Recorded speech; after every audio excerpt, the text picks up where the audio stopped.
2012 a été une date donnée par la tradition maya. Il est certain que, indépendamment des traditions, la science elle-même décrit un phénomène qui va arriver en 2012, qui est un alignement entre le centre de la galaxie, le Soleil et notre Terre, qui n'a pas eu lieu depuis 26 000 ans. C'est une situation effectivement un peu exceptionnelle. Et cet alignement, quelles vont en être les conséquences? Parce que c'est ça qui est intéressant. Quelles vont être les conséquences de cet alignement? Bien, c'est que la Terre physique va recevoir directement une quantité d'énergie cosmique énorme qu'elle n'a pas reçue jusqu'à présent, depuis 26 000 ans. Ça, ce sont les astrophysiciens qui disent ça, n'est-ce pas?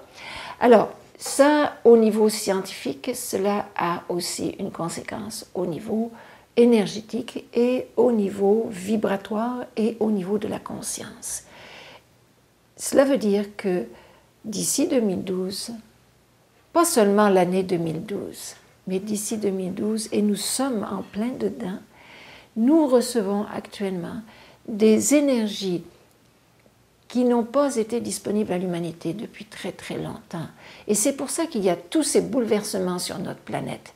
Bouleversements négatifs, difficiles, mais aussi bouleversements positifs, changements, désir de liberté, désir d'abondance, un désir d'un monde meilleur. C'est très aigu maintenant dans le monde. Ce sont ces énergies qui aide, disons, à ce passage, car cela va nous entraîner vers un passage.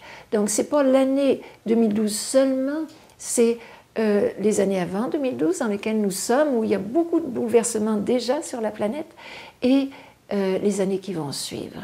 Il y a de grands changements qui vont s'installer sur la Terre. Et nous espérons bien sûr que ce sera des changements pour le mieux.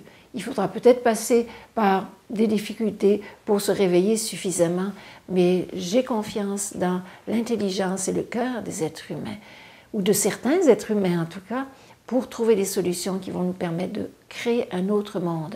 Donc, il y a la possibilité effectivement que cette période de 2012 soit une période de grande transformation de notre monde pour un monde meilleur.